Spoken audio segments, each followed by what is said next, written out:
Yay Networks.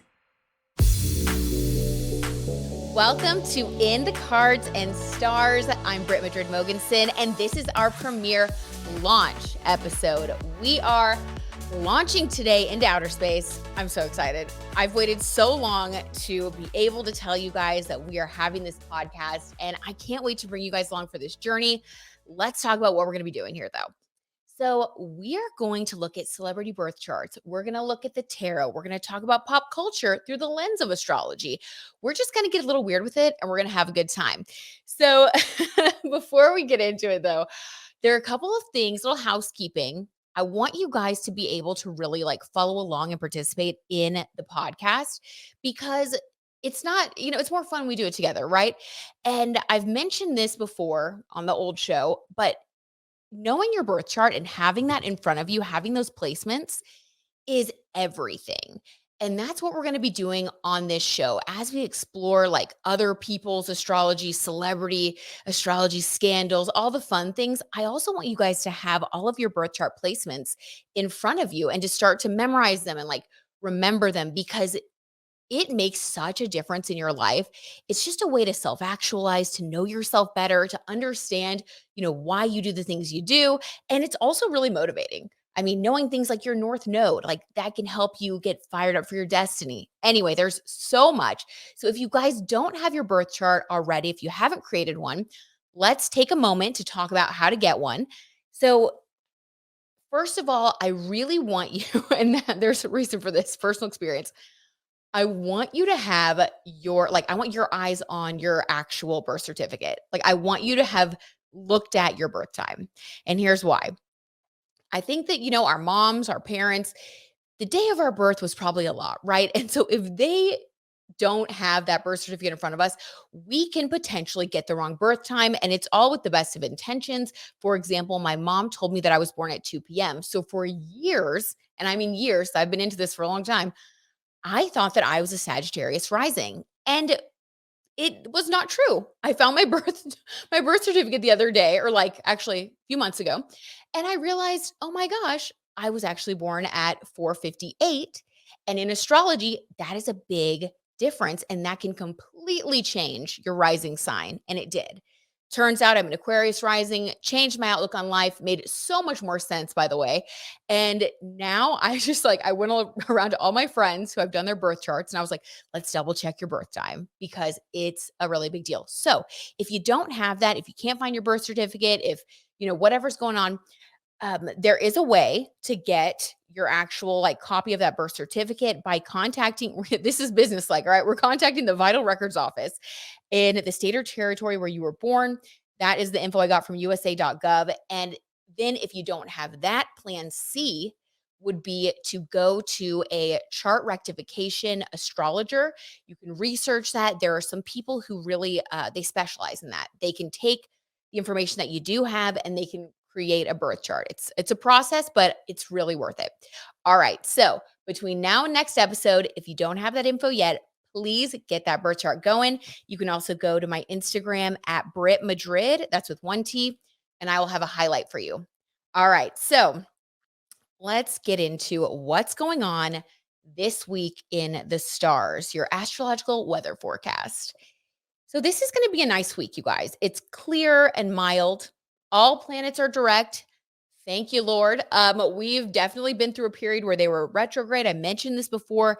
This is when everything is happening. Things are moving forward. We have the energy. We have the support of the planets and the cosmos. So we really want to get it going. So just stay focused and do what you want to do.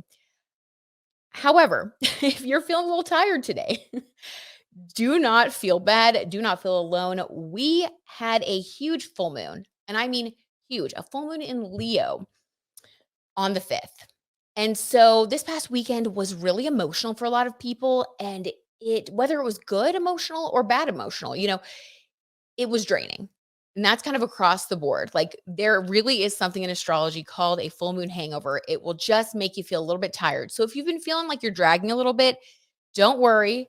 That energy should dissipate. Those clouds should, move to the side by Wednesday of this week. So just kind of work through that. Sometimes a good workout, getting your endorphins pumping, listening to some good music can help with that.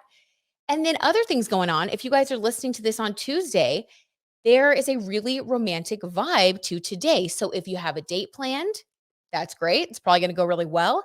If somebody invites you to go do something after work or, something that maybe you wouldn't usually do, the energy is right for like a surprising positive experience. So I would say get out of the box and do it. Like the energy is really good for doing something different that's fun and a little romantic. Okay. On Friday, that is a really good day to do anything with money. So not only is it payday for a lot of people, but it's also a good day to, based on the stars, to like budget, to plan, to, reach out and try something new when it comes to the way that you think about your money, the way you think about your job. Anything that has to do with the way that you make money and your finances is really good to focus on Friday. You'll have the energy to do it, and new and innovative ideas might come to you that you didn't have before. Okay, on Saturday, the 11th, Mercury is moving into Aquarius. Now, Mercury has been in Capricorn a really long time, so things have been kind of serious. Finally, you guys, Mercury moves into Aquarius, the sign of like the collective, being social. It's all about like that 11th house, being social and like groups of people. So things are going to get a lot more social as of the 11th. So plan something this weekend. If you want to have some people over, if you want to go to a gathering, the vibe's going to be a lot different. And you'll notice that you're not as focused on like finances and like the stress of that. And you'll kind of be letting go a little more as of this weekend. Let me know if you guys feel that energy. Okay, when we come back, we are going to talk about Tom Brady and why this was really the perfect time for him to finally retire. And yes, we are going to talk about why he did those thirst traps. Embarrassing. So like I said, I'm in a 7 personal year this year, just like Giselle, which is the year of like focusing on self. And, last year it was a lot. There was a lot of travel, there was a lot of on the go, taking care of other people. And this year I'm really excited to take care of myself, which is why I know the universe brought me our next sponsor, Vegamore, because it's just amazing. You guys, I've got to tell you about this product. I'm loving it. From curling and straightening to hairspray, oh my gosh, to over bleaching, which I'm guilty of. We all have done some damage to our hair over the years. And personally, you guys, my hair gets really dry, and it's something I've struggled with for a long time. I'm always like looking for a new product and trying to like make it work. And I just like redid my hair. I went lighter, which I love that. I think it's fun, but my hair doesn't love it. And so I was super excited to find out about Vegamore. I did some research, like looked into the brand, like the ingredients, and it's all vegan and like everything checked all the boxes, no phthalates, none of that stuff. And when I used it, I was like, okay, this is different. My hair actually feels soft. What? But it's not stuck flat to my head. So you guys, like, this is a game changer. Okay, so if you're like me and you struggle to have longer and thicker hair, mine is hair extensions, guys. After years of damage, then you have got to give Vegamore a try, which is why I'm using Vegamore, because I want to grow my natural hair out to be nice, long, and healthy. Okay, so Vegamore has transformed my hair. Their holistic approach to hair health uses smart botanicals that promote visibly thicker, fuller, longer looking hair. With help from Vegamore, you can get healthy, beautiful looking hair without the use of harmful chemicals. All their products are cruelty free and never contain parabens or hormones. Vegamore has something for everyone looking to improve their hair health. The Grow Revitalizing Shampoo and Conditioner Kit works together to create visibly thicker hair and improve hair from the roots. Just massage the shampoo into your scalp for 60 seconds and then follow up with the conditioner. It's as simple as that. And they have this really cool little tool, you guys, that's like has little teeth on it you can use to like scrub your head. It's like a little massage. And having Vegamore as my go-to shampoo and conditioner, it's like I said, it's a game changer for my overall hair health. I feel really good about using it. And with Vegamore, there is no risk because when you try the product, you also have a 90-day money back guarantee. Unheard of. 91% of customers say that they saw visibly thicker hair with Vegamore in just 3 months. So you won't want to run out. Oh my gosh, I cannot wait to get to that 3 month mark. You guys, we're going to check in and I can't wait to see like the progress. So don't let damage of the past hold your hair back. See your hair's full potential with Vegamore. Go to vegamore.com/bzen and use code BZEN to save 20% on your first order. That's vegamour.com/bzen, code BZEN to save 20% at vegamour.com/bzen. We all saw Tom Brady's thirst traps, the thirst trap heard around the world. That was a lot. That's very unlike him. And when I saw that, I was like, we've got to discuss your personal year. We've got to talk about how these cycles in numerology really affect us because it's kind of dramatic, right? You can see huge changes in people. So let's talk about what it is, number one, and then why Tom Brady was destined to finally retire in 2023 and why there was a false start last year when he tried. Okay. So your personal year in numerology is basically something that it's something you can calculate every single year, something that I recommend you keep up with, you journal about. I do it. I've been doing it for so long and it is strangely accurate. Like it's pretty shocking. So the way you get your personal year and what it tells you is the kind of energy you're going to be experiencing that year. It's like the road you're going to be driving on. So some years the road is like super smooth. Some years the road's a little rocky. Some years, we take a little detour to a vacation spot if we're on that road trip. Sometimes things just get like stressful. Like it's just like anything else in astrology where we always want to kind of know what's coming so we can prepare and be more present. Well, numerology is just another tool for that. So, okay, here is how you can get your personal year. This is super simple. It might sound a little complicated, so hang on with me. It's because it's really not. Let's use Tom Brady as an example since we're going to be snarking a little bit on his thirst traps. Okay, so Tom Brady was born on August 3rd of 1977. So the way we get his personal year, which is like the vibe he's going to have this year, we take his day, the day he was born. So we take 3 plus the number that is associated with the month of his birth. So 3 plus 8, which equals 11.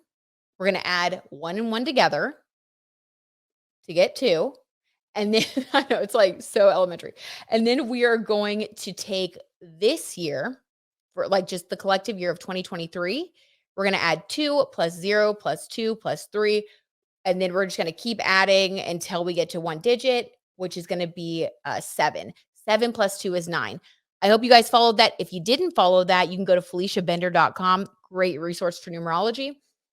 But it's something that you guys can do on your own to just get the vibe. And here is an example that I had to share with you guys so you know just how crazy accurate it is. Okay. So Tom Brady originally announced that he was going to retire on February 1st of 2022. And the reason he did that is because he was starting to get it's like he was kind of starting to get wind of his 9 personal year coming up. We do that sometimes where we will think that we are supposed to do something at one time, but when the timing is off, it doesn't happen. So that's why you really want to know like what cycle you're in basically. So for a 9 personal year in numerology, that year is all about endings. It's all about transformation. It's the year of letting go. So, like, jaw dropped. Like, when my husband and I were having a little chat, he was watching some football stuff. He watched Tom Brady's last game. He's really into football, so he was sad about it. And I was like, huh, what? I got to look up his birthday. I want to see what cycle he's in because I was like, I'm going to predict when he retires. Anyway, long story short, I told him, I was like, he's going to retire in 2023. And I want you to remember I said this, honey, so that I predicted it. And so we laughed about it. And then when it happened, I was like, I'm like constantly looking for, evidence because my husband, he's a very grounded, practical lawyer. So it's fun to like try to keep getting him to come to the other side. But the reason that Tom Brady finally retired is because he's finally in that 9 energy.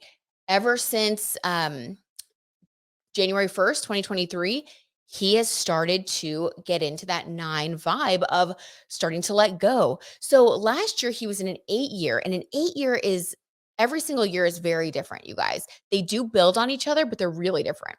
So an 8 year, that's the year when you're like all about money, success. You're dealing with a lot of themes that have to do with money and success. And it's kind of like whatever you've worked for is going to come to fruition that year. So a lot of people experience really extreme things. Either it's like you get a huge windfall of abundance in an 8 year, Or if you haven't been, doing the right things or you've been kind of getting off track, some people could experience bankruptcy. Like it is a year of extremes that has to do with like financial abundance, like underline that financial abundance. So for him, you know, he got divorced that year. And so that is going to be a financial hit. And we could go all into it, you guys, because there's so much there. But basically, it's like it's so good. I love when the numerology just hits perfectly. But for him, he's gonna probably be doing the thirst traps and whatnot for the rest of 2023. I hate to say this, you guys, because this is the year when he's really just gonna be kind of trying to find himself. And we all express these energies differently. So, like, not everybody in a 9 year is going to break up with someone. Sometimes you will let go of a job or like a hobby or a mindset, even. But for him, we can see how tangible this is in his life. And it was his marriage and his career. So, he's having like a huge overhaul. And then in 2024, that will be a one personal year for him because in numerology, it goes from 1 to 9, then starts again at 1. So after his 9 year is over in 2024, he'll go into a one personal year. And that's when we'll see him really start to embrace, his new contract with being a sportscaster. He'll start to have like new deals. You guys, I'm going to predict it now. We're going to see him everywhere. He may even like come out with a new love interest. Like we're going to see a whole new Tom Brady in 2024. But right now, this year, we're going to kind of see him try to find himself. And that's okay. We support you, Tom, even if you have to do some thirst traps to get there. Okay. On another note, Giselle, because, okay, so when I was looking up some stuff about Tom Brady and I was reading that, they always have like little articles at the bottom, like, you may also like this. Well, one of the articles was like, Giselle is very unbothered and like da da da da da as Tom Brady retires. So I was like, well, what's her personal year? Giselle is actually in a 7 personal year, which is a year of spirituality and also a year of finding yourself, but it's in a very different way. 7 energy, which by the way, I'm also in a 7 personal year. It's a time when you start to align with like your true purpose more. So it makes sense why, unfortunately, if she and Tom were meant to go their separate ways, it makes sense that they would before a 7 personal year. Because in order to find yourself, you have to be with yourself. You can't be around people that are, taking away from that or who are like no longer in alignment. So if you're in a 7 personal year, you may be spending more time alone and just know that's okay. There's something that you're supposed to be doing with that time, either going deeper into your spirituality, working on your mental health, working on your physical health, anything that has to do with you and like your self actualization. That's what the 7 year is all about. So I'm going to tell you guys just a quick rundown of the other numbers and then we are going to wrap it up. Okay. So a one personal year, like I said, this is new beginnings. Plant the seeds. This is when you're starting a whole new 9 year cycle, a brand new chapter. A 2 year, that is all about, which by the way, Riley, our fabulous producer, was in a 2 year in 2022. So that is the year that's all about like finding the balance between self and others. So a lot of the time, the themes that come up in a 2 year will be, relationships, family relationships, just all kinds of things that have to do with how you see yourself in relation to other people. It's a really interesting year that just shows us like how we show up in our relationships and helps us to kind of like work on that or learn about that. A 3 personal year, which Riley, you're going to have that in 2023, is the year of like creativity. It's like we already kind of figured out in a 2 year how we deal with other people. And now we get to go back to focusing on ourselves. And 3 is like creativity, making new things, communicating with people. It's a really fun, like expansive year that gets you out of your comfort zone, introduces you to new people. It's a really good time. A 4 year is all about those foundations. I listened to this podcast, probably a podcast with Shannon Ford. And I was like, let's just one episode with Anna Grace Newell, who was on the Bees In with Brit podcast back when we used to do that. And I was listening to like this one episode of the two of them talking, and Anna Grace, who's very into like all this stuff, was talking about numerology, and they were saying how like Shannon's in a 4 personal year. And if you guys listen to that podcast, you know that she's someone who like travels a lot and like likes to have like, just she's kind of like always like traveling, always on the go, always doing different things. Well, she was talking about how this year in 2023, she's gonna really like buckle down because she's in a 4 personal year.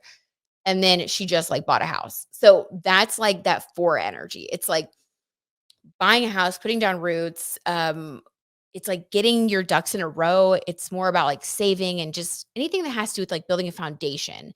You're kind of more serious, more business like in a 4 year. In a 5 year, freedom. So every year we can see it kind of ping pongs back and forth.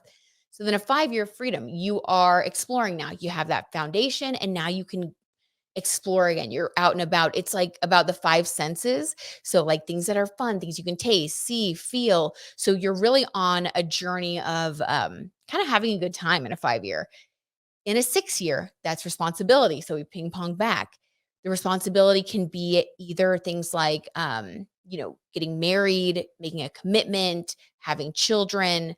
It can be a year when maybe we have a lot more responsibilities, but they're responsibilities that end up paying off. It's also called a make it or break it year for relationships. And so it's not surprising that Giselle filed for divorce in 2022, which was her 6th personal year because she's in that 7 year now. So it's like, it's crazy, right? Like when you start to realize like what your number is, what other people's year number is, you can really see the puzzle pieces come together. Okay, so then the 7 year, like we talked about, that's the year of like the seeker. It's when you had all these responsibilities in that 6 year. In a 7 year, you're allowed to kind of come back to yourself. And that's when you renew your spirit, you do things that you enjoy. It can be a year where you might not make a ton of like material progress, but you are able to make like abundance is usually it kind of comes naturally. Like, you don't have to worry about things like I know it sounds weird, but like you don't have to worry about money as much because you're meant to go within. You're like supposed to work on self, not the outside world. Then you get to your 8 year after you've done all that work on yourself and you start to see abundance in the material world. So what you did on the inside in a 7 year manifests on the outside in an 8 year. So that's why we want to like put in all the work each year so that the next year we can like keep, growing and kind of graduate to that next level. In a 9 year where Tom Brady is, which by the way, it's not a bad year. He's experiencing it this way because like that's his life, that's his cycle, that's his karma, you know what I mean? But like some people in a 9 year, it's great. Like I remember when I was in a 9 year, like I was having a great year. I didn't do thirst trap. No, I'm kidding. I probably did. No, but I was having a good time. And so it's like it's different for every person, which is why you want to know what year you're in now. And then you can think back to like what you were doing at this point in a different personal year. And then you can see like, oh, wait, wow, that really comes together. So we can talk more about that like on another episode later in the podcast. But I just want you guys to do those 2 things. Number 1, get that birth chart going. Bring it for the next episode because we are going to have so much fun. On Valentine's Day, we're going to talk about your Venus sign. So I want you to have that in front of you. I want you to know your Venus sign and what house it's in. And I'll tell you the rest. So don't worry, just have that info with you. We're going to talk about why you dumped him based on his sun sign. So we're going to get a little snarky. It's going to be fun. And then we're going to talk about what you can learn about yourself in love based on your Venus sign and like where to meet guys and stuff like that based on or girls based on your house placement. So it's going to be fun. We're also going to talk about some celebrity snark, of course. All right, you guys, I love you so much. Thank you for being here for the inaugural episode of In the Cards and Stars. It means the world to me to have you here, and I can't wait for the next episode.